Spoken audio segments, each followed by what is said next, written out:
and welcome to the Once Again podcast. We are your hosts, Ashley and Jason. In this episode, we will be looking at the 1985 film, The Black Cauldron. In this series, we won't be doing a deep analysis of the film, or giving a bunch of behind-the-scenes facts, but rather giving our impressions of the overall film and giving a score to the film. So wash your magical pig, steal a magical sword, and enjoy this episode. You can now go... Whenever I have to hide Ashley from seeing these things whenever I write different little things like that. Go listen to our Jane Eyre episode if you don't know what I'm talking about. But also happy 2023, listener. This is the first episode that we're I'm lying. We recorded Jane Eyre, but I forgot to mention it in Jane Eyre. This is our first recording session. Yeah, so in 2023. We do usually do 2 to 3 episodes at a time. But so... We prep in advance, folks. Yeah. Diving right into it, The Black Cauldron is a 1985 American animated dark fantasy adventure film and the 25th Disney animated feature film. It is loosely based on the first 2 books in the Chronicles of Prydain by Lloyd Alexander, a series of 5 novels that are, in turn, based on Welsh mythology. Set in the mythical land of Prydain during the early Middle Ages... I gotta time this out for a second. I think I have the first of these books lying on my bedroom floor right now because somebody gave it to me or something with it, but I haven't. Yeah. Because for some reason, Prydain is sticking in my head. I'm going to have to check that out when I get home. Yeah. And then start reading it. Well, they're next on my Audible list of books to listen. Because really? I found it very interesting. I'm going through my bookshelves to do some clean out because I own too many things, guys, and unrelated to this. But I was pulling stuff out because I think I'm going to get like a little library cart and put like my to be read on there because I'm very bad about like visualizing what I need to read on my bookshelves because things just go there. So this was one of those things I pulled out, and I was actually thinking about donating it to the library because that's what I do with books I don't want, and was like, no, I think somebody gave this to me to read. I don't remember who, but I'm pretty sure somebody passed it off to me to read. But now I'm like, what in the world? Because like I did not know I didn't look any of that up. I usually find all this stuff out for the first time when we're sitting here. Well, I go in knowledgeless. Well, now we know. And knowledge is power. G.I. Joe. But set in the mythical land of Prydain during the early Middle Ages, the film centers on a wicked emperor king known as the Horned King. Not the Horny King, like Mr. Rochester and Jane Eyre. Who hopes to secure an ancient magical cauldron that will aid him in his desire to conquer the world. He is opposed by a young pig herder, Taran, Princess... This is the one that I'm going to... Princess Eilonwy. Eilonwy. The harp-playing bard Fflewddur Fflam and his friendly wild creature named Gurgi, who seek to destroy the cauldron to prevent the Horned King from ruling the world. Disney acquired the film rights to the books in 1973, with production beginning in 1980 to be set for a Christmas 1984 release. During production, it had a severe editing process, particularly for the climactic sequence, which proved to be disturbing to children. The newly appointed Walt Disney Studios chairman, Jeffrey Katzenberg... Boo! I did that for what's-his-name, too, previously. No, but Jeffrey Katzenberg ordered those scenes to be cut, fearing that it would alienate children, and as a result, it was delayed to 1985. It was the first Disney animated film to receive a PG rating, as well as the first Disney animated film to feature computer-generated imagery. Interesting. Yeah. Explains the artwork. Yeah.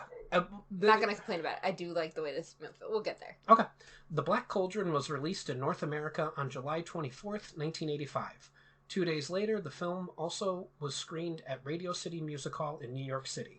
The film was distributed theatrically through Buena Vista Distribution to mixed reviews, with critics voicing disapproval in its dark nature and disjointed writing, though the animation, soundtrack, and voice acting were praised. Being the most expensive animated film ever made at the time, it was a box office bomb, just grossing $21 million, or $58 million today, against a budget of $44 million, or $122 million today. putting the future of Disney's animation department in jeopardy. Because of its commercial failure, Disney did not release the film on home media in the United States until 1998. It has since gained a cult following. The Black Cauldron was first released on VHS in the United Kingdom in 1997, and in the United States on August 4th, 1998, as part of the Walt Disney Masterpiece Collection, 13 years after its theatrical run. The film received a DVD release in 2000 as part of the Walt Disney Gold Classic Collection line, featuring an art gallery, a new game, The Quest for the Black Cauldron, and the 1952 Donald Duck short, Trick or Treat. Sorry. In 2008, Disney announced a special edition DVD release of the film to be released in 2009, but it was re-advertised as the 25th anniversary edition and released on September 14th, 2010 in the United States and United Kingdom. It contained the original 2.35 to 1 anamorphic widescreen transfer, the new Witches Challenge game, and an unfinished deleted scene, and all the features from the 2000 DVD. In November of 2019, the film was released in 4K for the launch of Disney+. On March 4th, 2021, the film was finally released on Blu-ray exclusively through Disney Movie Club. Directed by Ted Berman and Richard Rich. Story by Ted Berman, Vance Jerry, Joe Hale, David Jonas, Roy Morita, Richard Rich, Art Stevens, Al Wilson, and Peter Young. Based on The Book of Three and The Black Cauldron by Lloyd Alexander. Produced by Joe Hale. Edited by James Belton, Jim Coford, Armetta Jackson, and Jeffrey Kattensberg. Music by Elmer Bernstein. Production companies were Walt Disney Pictures, Walt Disney Productions, and Silver Screen Partners. Distributed by Buena Vista Distribution. Running time of 80 minutes. Starring Grant Bardsley as Taran, Susan Sheridan as Princess Eilonwy, Freddie Jones as Dalbin, Nigel Hawthorne as Fflewddur Fflam, Arthur Mallet as King Eilonwy, John Branner as Gurgi and Dolly, Phil Fonadarko as Creeper, John Hurt as the Horned King, John Huston as the narrator. All right. I think I did okay. You did fantastic. So diving into the plot. This is the first Disney animated feature to use the Walt Disney Productions logo in the opening credits. That that classic one that we all grew up with. Or most of us grew up with. The one that they still do. Yeah, well, much more. But they don't do it with that blue screen and the White Castle anymore and everything. That really takes me back to my childhood seeing that. I agree. This variation would be modified for some later movies, but the original music and logo variation played for most of the movies between 1985 and 2006. And I have a note here saying that the music for the logo is actually composed by John Derbney, who also composed the logo for Touchstone Pictures in 1985 and eventually began scoring Disney film with Hocus Pocus in 1993. And as the film starts, a voiceover explains the legend of the Black Cauldron. Legend has it. No, I'm not going to do it that way, but legend has it that in the mystical land of Prydain, there was once a king so cruel and so evil that even the gods feared him. Since no one could hold him, he was thrown alive into a crucible of molten iron. There, his demonic spirit was captured in the form of a great black cauldron. For uncounted centuries, the Black Cauldron lay hidden, waiting, while evil men searched for it, knowing whoever possessed it would have the power to resurrect an army of deathless warriors, and with them rule the world. I just have a question of why we have all these evil kings in this world. That was the thing, is like, when it started talking about a king so evil, and then we have the Horned King, like, later, like, I was like, oh, wait, is it, Are we not talking about the Horned King? Yeah, is it a time travel thing? Yeah. Like, is it his son? Weird. Yeah. Weird. But on a small farm of Caer Dalbin. Thank you. On the small farm of Caer Dalbin, Taran, a young boy relegated to a life of an assistant pig keeper, longs for joining the war against the evil Horned King and becoming a hero despite the insistence of Dalbin, his guardian, that war is no game. On a nondescript morning, Henwen, the pig Taran looks after, seems to go crazy. Dalbin explains that Henwen is a magical pig who can create visions using water, which Taran was previously unaware of. And I have 2 notes here. The first one being, Hen is the cutest Disney pig. I'm also surprised that I found her cuter than Cat the cat. that was in the opening part. His name was Cat. I just love that the pig has like, my immediate reaction was, the pig has powers? Yeah. The pig. I have a note about that later And then, also, like, I just want to say, like, this movie, I immediately was, like, struck by its color palette, because it's definitely a much darker, color-paletted film, which makes sense given the, subject matter, and... One of the lead animators on this was actually Tim Burton. So it's not that surprising when you know that. That checks out. Yeah. And evidently in his downtime when he was working on this was when he started also writing and drawing not Halloween Town. The Nightmare Before Christmas. Nightmare Before Christmas, yeah. Interesting. Yeah. No, that makes total sense now that you said that. But also, I just want to say that the cauldron looks really creepy too. Mm-hmm. Like, it has a face. Didn't like that. Didn't like the cauldron at all. And that the Horned King is very creepy looking too. I love the Horned King's design. Oh, I love it. I think he's fantastic. I was like, wow, this is like a scary kids movie. Yeah. And my other note here is that the geese on the farm look like the ones from the Aristocats. They do. Using Henwin's powers, Dalbin discovers that the Horn King is after the Black Cauldron, and that he seeks to capture Henwin and use her to find it. Realizing that Henwin simply cannot fall into the hands of the Horn King, Dalbin orders Taran to leave the farm and take Henwin into hiding. And I have a note here saying, so the spell that Dalbin says before Henwin uses her powers. How does one discover their pig has magical powers and the correct spell to use them? Right?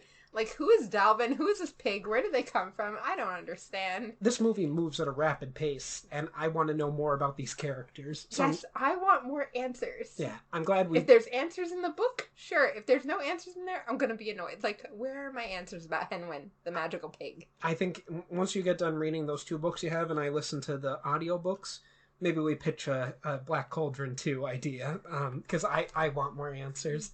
The scene then shifts to the Horn King, who plans to resurrect a number of fallen warriors as an army of zombies known as the Cauldron-born, in a plot to capture the Black Cauldron. Meanwhile, Taran starts daydreaming about being a warrior, but is shaken out of it when he sees Henwin is gone. Taran looks for her in the forest, instead encountering a strange creature named Gurgi, who likes apples. And I wrote a note here saying, I now see where Andy Serkis got his Gollum voice from. Because if you listen... I hate Gurgi too, by the way. And Gurgi sounds exactly like Gollum from the Lord of the Rings movies. I think that's why Gurgi annoyed me. Yeah. Like, Gurgi, I immediately was like, well, even his... I hate this character. He's a Gollum ripoff character, and then the actor who plays Gollum because he does the same exact things. He calls Taran master, and he, spoilers, sacrifices himself and dies so that Taran doesn't have to and everything. He's a ripoff Gollum. Coming up, Gurgi. Yeah. Alexander ripped this character off of Tolkien, and then the actor in one of the Tolkien movies ripped the voice off to do Gollum. It's full circle. But Gurgi insists on being Taran's friend, but Taran is annoyed by Gurgi's mischievous behavior. You and me both, Taran. You and me both. In the midst of their confrontation, Taran hears a squeal and finds that Henwin is being chased by the Gwynthynts, dragon-like creatures that serve the Horn King. And then I wrote down, aren't dragons that don't breathe fire just wyverns? I thought that's... But here they have their own name. Oh, yeah, you did a Google search? I see your note here. Yeah. Go on. And then I did a quick Google search and discovered that in the books, the Gwynthynts are giant birds of prey. Then make them giant birds instead of dragons. Or just say dragons. If you're going to change them, change it for... That's another thing, too, is the Nazgul in Tolkien are also just giant birds. But in the Lord of the Rings movies, they made them kind of dragon-like creatures, too. So I guess it's a fantasy trope to turn... Like, it's like, oh, giant birds aren't cool or scary. Let's make them dragons. Call them dragons then. Call them dragons then if you're going to do that. Yeah, I don't know. Taran attempts to rescue her, but the Gwynthynts carry her off. Which I guess probably the name... I didn't look into this, but I'm guessing the name Gwynthynne comes from something in Wales, like Welsh culture and everything like that. It's not like I kept thinking of Guinevere from Arthurian legend when I saw it, but he follows them to the Horn King's dark castle, determined to save Henwin. Taran heads for the castle, but the cowardly Gurgi elects to remain behind. Because he's a bad friend. Taran, which I do like how he's like, here's the apple. That's the only thing you really care about. I know. That's why I was like, good on you, Taran. Get rid of that. Yeah. He's a garbage friend. We don't need Gurgi. Yeah. We don't need Gurgi with his stupid voice being annoying the whole time. Spoiler. Taran sneaks into the castle and finds his way to the banquet hall filled with the king's partying henchmen, apparently celebrating the capture of the pig. The festivity ends abruptly when the Horn King appears and Creeper, a creature that serves the king, orders Henwin to be brought out. And I have my first note here is Esmeralda's great grandmother the dancing girl. I love you for that. Yeah. But also, I want to say, like, all the designs of those characters, it's not like, because Disney, animation back then especially, like, they used to just make everybody look very similar in the background. Like, everybody looks very different from one another in the background of that, like. Yeah, all the henchmen. Yeah, all the henchmen are very distinctly different. Yeah. Like, they're not the same person. Agreed. But yeah, that dancing girl, like, she was even wearing a similar color palette to what Esmeralda. She was just a shorter, heavier, less attractive looking version of Esmeralda, in my opinion. And then I wrote down that the Horn King is awesome. Both design and voice acting, and the music for his scenes has been perfect so far. Like, every entrance that he has and everything. Creeper orders the pig to reveal the location of the Black Cauldron, but she refuses. Taran stumbles onto the scene, and the king, realizing Taran is the owner of the pig, orders him to make Henwin reveal the location of the Black Cauldron. Taran refuses, but the king orders for Henwin to be beheaded, and then he relents. Taran ends up spooked by the Horn King's appearance and helps Henwin escape before being captured. They should not have escaped. I was so annoyed watching this entire scene. I'm like, y'all didn't think to grab him or the pig, like, right away? There's, like, 50 henchmen standing there, and not a single one does anything, and then they escape, and I'm like, honestly, they deserve to escape. You're all useless. Thrown into the dungeons, Taran is left to brood over his failure. The pig was much more important to capture than the boy was. Then, a piece of floorboard opens, and a magical bauble pops out, followed by a princess. She introduces herself as Princess Eilonwy, and it's the only way I can say it, and is disappointed when she finds out that Taran isn't a warrior. Nevertheless, they team up to escape the castle. And my only note here was that the plot moves fast. This is only like 15 minutes in at the most. Going. Yeah. While exploring the dungeon, they share their stories about how they got thrown in the dungeon. Eilonwy was captured because the Horn King thought her bauble could tell him where the cauldron was, and like Taran, she was thrown into the dungeon when his plan failed. They come across a burial chamber where Taran obtains a sword. They then enter a room with a minstrel being chained by another henchman. The minstrel, Fflewddur Fflam, tries to convince the henchman to let him go, but everything that he says is a lie. He is cursed, and every time he lies, one of the strings on his harp snaps. Taran and Eilonwy attempt to set him free, but they hear more henchmen coming. They run for it, while Fflewddur tries to save himself. Taran and Eilonwy get separated. Suddenly, Taran runs into a guard wielding an axe. The guard attempts to kill Taran, but before he can strike, Taran pulls out his sword, which the sword has a name, and I can't say it.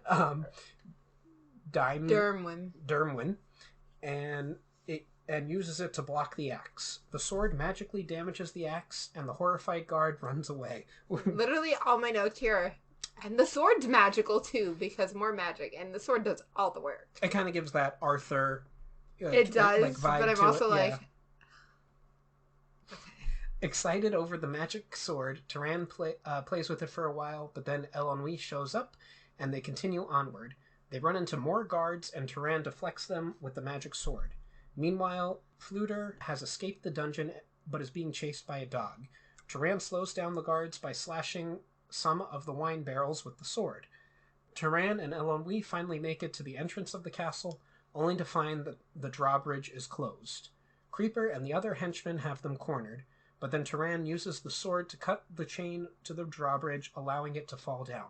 Creeper and the guards stand back in fright, while Fflewddur bowls past them. Taran and Eilonwy make it past the closing gate, but Fflewddur barely makes it with his pants being ripped, and together they escape into the forest. Mm-hmm. Back in the castle, Creeper nervously goes to the Horn King's throne room and informs his master of the pig keeper's escape.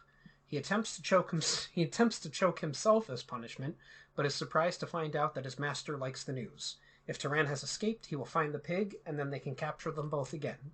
The king orders him to send out the Gwaithaints to follow the boy, which Creeper thankfully does. In the forest, Fflewddur is singing to the heroes.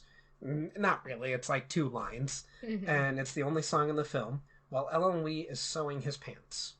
They are all very thankful that they made it out of the castle alive, but Taran starts to become arrogant and says that he wasn't afraid.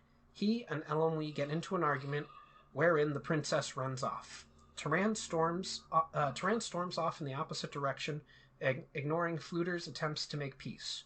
Taran apologizes to her, and she forgives him immediately because they all need to work together to find the cauldron before the Horned King does. It's like barely an apology, but sure.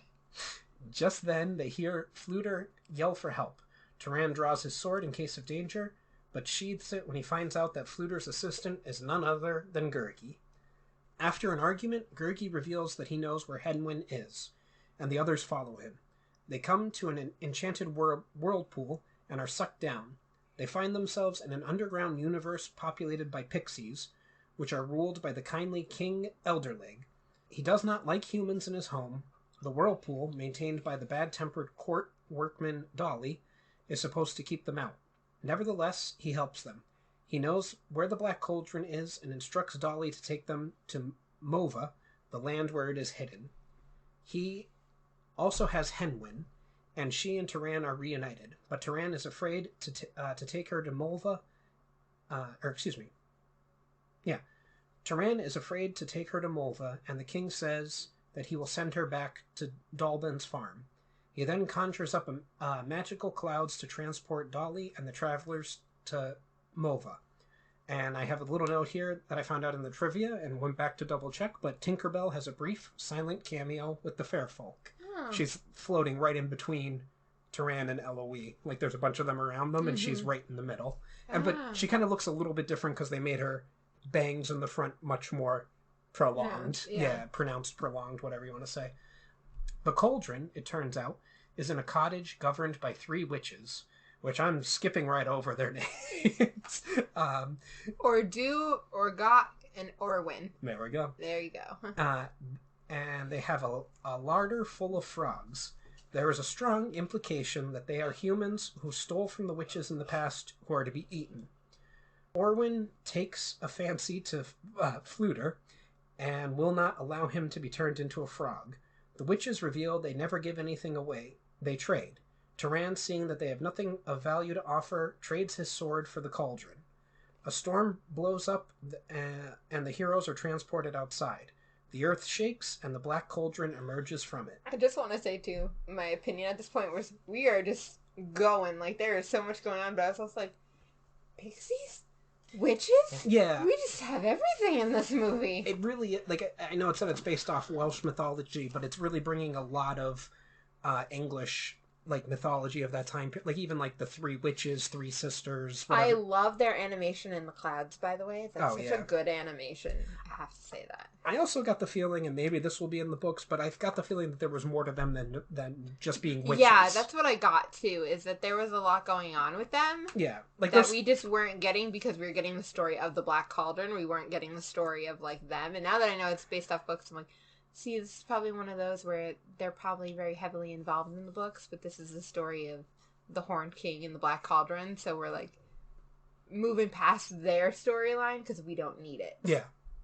The witches, now in the form of clouds, inform the heroes that the Black Cauldron can never be destroyed, but only its evil power can be stopped. A living being must climb into the cauldron of his own free will. However, the good person shall never climb out alive. They then disappear, saying that they always keep a bargain. Gurgi, in a rare burst of bravery, had agreed to jump into the cauldron, but upon hearing that he will die, his courage fails him. Later, the heroes are sitting around a fire, trying to figure out what to do with the cauldron. Dolly gets frustrated and disappears. Taran blurts out that he is nothing without a sword, but Eilonwy assures him that he is somebody. He just needs to believe in himself. Taran is about to reply, while Fflewddur and Gurgi look on with happy eyes, seeing the pair are attracted to each other. Then Taran turns to all of them, saying that they have been good friends thus far. Just then, a cry is heard. The Gwynthynths circle above their heads. They have found them. Gurgi sneaks to safety, but when the others try to make a run for it, they are stopped in their tracks by the Horn King's henchmen. Gurgi looks sadly at his captured friends. Back at the Horned King's castle, Creeper orders another cart to be taken into the castle. He then taunts the 3 captured friends while preparing the cauldron for his master. The Horned King then enters, acknowledges the 3 heroes for finding the cauldron for him, then prepares them for what fate has in store for you. He picks up a dead warrior, puts it in the cauldron, and begins his great spell. The cauldron brings all the dead warriors to life in the castle and transforms them into Cauldron-born. All the Horn King's henchmen run away in fear. That's not actually true. Some of them are stabbed to death by the other dead warriors. Yep. And then the other ones run away in fear. The 3 heroes begin to despair, as now all hope seems lost. Creeper takes his master to the tallest tower so they can get a better view of the undead leaving the castle. Meanwhile, Gurgi sneaks into the castle, evading the horrifying soldiers brought to life by the cauldron. He reaches Taran and the others and rescues everyone. Remembering the witch's advice, Taran makes up his mind then and there that he'll sacrifice himself to destroy the black magic. Eilonwy begs him not to, but is unable to stop him. Gurgi jumps in front of him, however, and insists that he sacrifice himself instead. He walks towards the cauldron and says his final, desolate words, "Taran has many friends, Gurgi has no friends." Taran tries to stop him, but Gurgi jumps into the cauldron and destroys the black magic. But, good written. Gurgi's annoying. I know Gurgi is, the hero here and does it, but Gurgi's very annoying with the voice. And, I'm not into his animation style either here. I'm sorry. Do you know... I know we joke that I'm, terrible and I have no heart, but, I literally was oh, thank God. Do you know what Gurgi is? No. He's what they refer to as a butt monkey. Oh, God. In filmmaking. And the best example I can think of that people will know is the Minions. Mm-hmm. Or the Porgs from Star Wars. They're these cute little things that are... Gurgi can talk, so he's a little bit different. Yeah, I was going to say, Gurgi's problem is Gurgi speaks. Yeah, and so that's what makes him different, but it's this cute little thing that they think is going to be a marketing gold. It's oh, man, we made these minions and they're going to be worth so much money, and we made these porgs, we're going to get so much money. They're these cute little things that, they're we'll make toys and everything out of them. That's what Gurgi is. That's Gurgi's whole point. I'm sure he might be a little bit different in the books, or maybe he doesn't even exist in the books. Maybe there's a different character or something. Who knows? I don't like him. I don't like the way he looks. I don't even find him cute. That's the problem. I don't find him cute. There's no redeeming qualities for Gurgi. I'm no, Gurgi's kind of creepy looking to me. I don't like him. And then his voice is annoying, and, his actions are annoying, and I'm oh, thank you for saving all of our heroes. So right now you were clapping when he sacrificed himself here. Thank you for saving everyone. Good man. You have done your good deed, Gurgi. Get out of the story. Outside, Creeper and the Horn King watch in shock as the undead army falls and dies. Blaming Creeper for the screw-up, the Horn King chokes his slave and decides to throw him into the cauldron to start the spell working again. Taran tells Eilonwy and Fflewddur to leave the castle while he attempts to save Gurgi. As the king and Creeper enter the chamber, they see Taran is free. Creeper blames Taran for the incident, and the king drops him and turns in anger to the boy. "You have interfered for the last time. Now, pig keeper, you shall die." He attempts to throw Taran into the cauldron, but suddenly the wind issuing from the cauldron turns on him, and he cannot escape. He screams in anger as he is violently sucked in. Once gone, Creeper begins to mourn for his master, but then realizes he is now free and will never be throttled again, and starts laughing. The cauldron sinks into the ground, and the castle begins to crumble. Taran finds his friends waiting for him. They escape in a longboat as the castle explodes and falls into the water. Creeper, still laughing, flies away on a Gwynthynth. Taran and his friends have just made it to shore when the cauldron rises from the water. Again, in the form of clouds, the witches reappear, decide the heroes have no more use for the cauldron, and prepare to take it back. But Fflewddur reminds them that they always keep to a bargain by trade. Urdu doesn't want to give up the sword, but Arda and Orwyn do. Orwyn gives it to Taran. Taran no longer wants the sword, but will trade it instead for Gurgi's life. Urdu deems it impossible, but when Fflewddur starts goading them, they take away the cauldron and the sword and leave a lifeless Gurgi in the cauldron's place. The heroes look tearfully at Gurgi, and Taran picks him up to hold him. But suddenly Gurgen reaches for munchies and crunchies, and everyone is ecstatic to see him alive again. So except for Ashley. Furthermore, Gurgi pushes Taran and Princess Eloise's heads together when they were staring at each other, and they share a kiss. They all head home together. Back at the farm, Dalbane, Dolly, and Henwyn are all watching the heroes through a vision. They all agree that Taran did very well on his first adventure. And then you're like, what's next? Like, there's so much happened in this film, and then you get to end, and you're like, well, what goes on? Minus Gurgi. We could have left him behind. Yeah. So, I have a bit of trivia here. As I said before, Tim Burton worked on this film as a concept artist, and it was the second Disney film that he worked on, the first being The Fox and the Hound. And in his downtime, he came up with drawing sketches for The Nightmare Before Christmas. And The Black Cauldron became Tim Burton's last involvement with Disney animation before he became a filmmaker in his own right. This is the first Disney hand-drawn animated film not to feature any musical numbers or characters singing. This is Walt Disney Pictures' first full-length animation motion picture to receive a PG rating from the Motion Picture Association of America. The film Once Upon a Halloween implies that the Black Cauldron takes place in the same setting as Snow White and the Seven Dwarfs, but centuries earlier. I'd like to see how they work that out. I'd be interested in seeing that. That is interesting. Yeah. At Tokyo Disneyland, the former walk-through attraction, Cinderella Castle Mystery Tour, was the only Disney attraction at the time to feature the Black Cauldron, with an audio animatronic Horn King serving as the final encounter of the ride. He needs to come around more. I agree. He's so good. Yeah. And this is the first movie not to end with Walt Disney Productions or the end title card. And I didn't notice that until I had put these notes together, but I wouldn't have noticed it without that trivia note being there. So I just have my overall score. Do you want to go first, or do you want me to go or is there anything else you'd like to say? I mean, I'll go first. Okay. I have never seen this before, to be honest, which I think that's probably true for a lot of people. I think this is probably overlooked.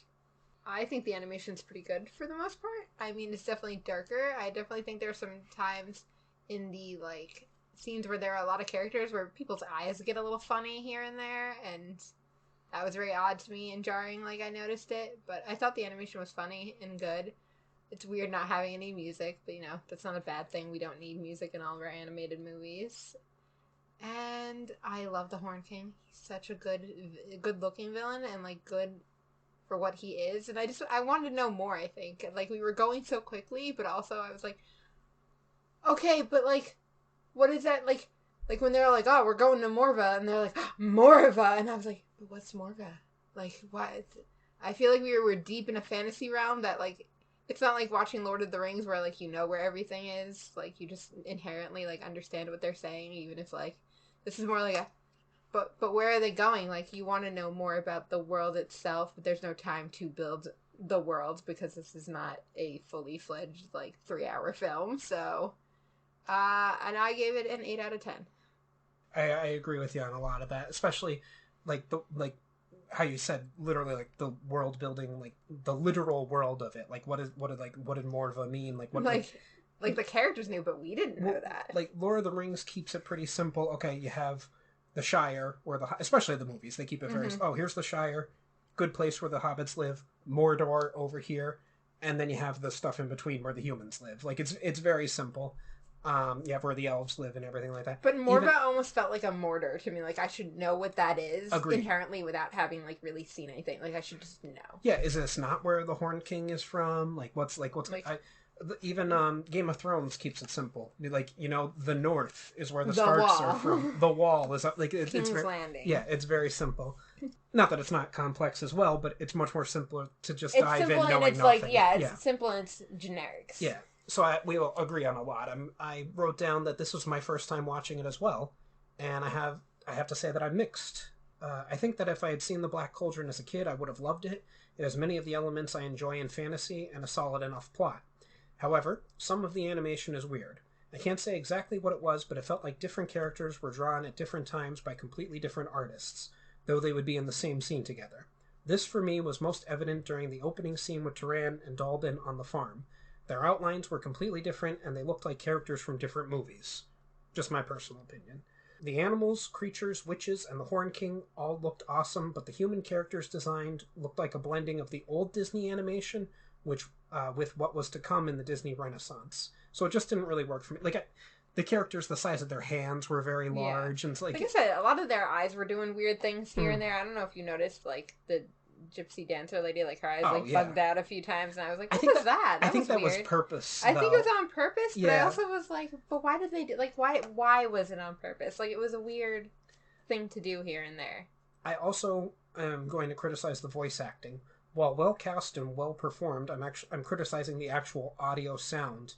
The actors just sounded very echoey to me, and it wasn't the worst audio production from a Disney film, but it was far from the best.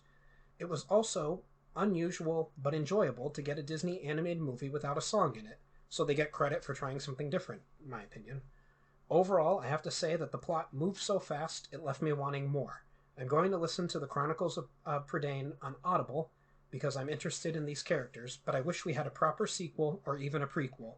Rise of the Horn King, anyone? Yeah, I want to know, where did he come from? Exactly. Also, whose sword was that Taran pulled out? They say, it was a great warrior. It was a great warrior who built king. this castle and stuff Who though? Yeah, was it the Horned King's father? What? Also, Gurgi refers to Taran quite frequently as little lordling and prince and stuff. The Horned King calls Eilonwy a scullery maid.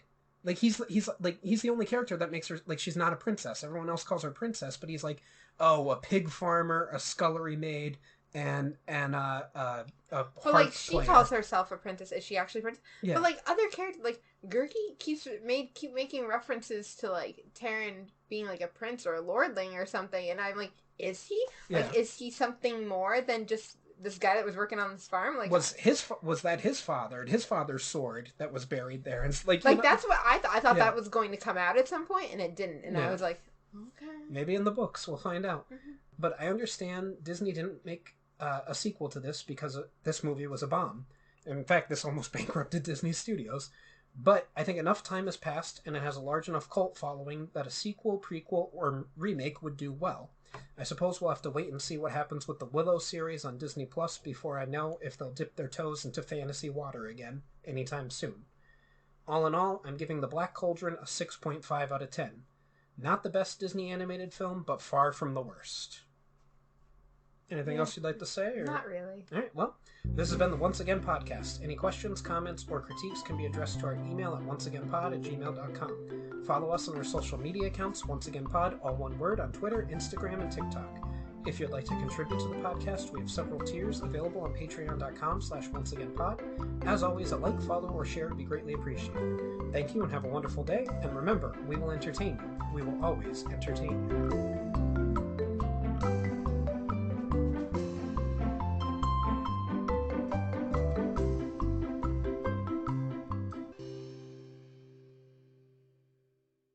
Rumpelstiltskin always says that magic comes with a price.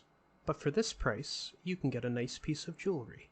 Use code ONCEPOD for 10% off your first order at Unusual Magic Jewelry on Etsy. Click the link in the description.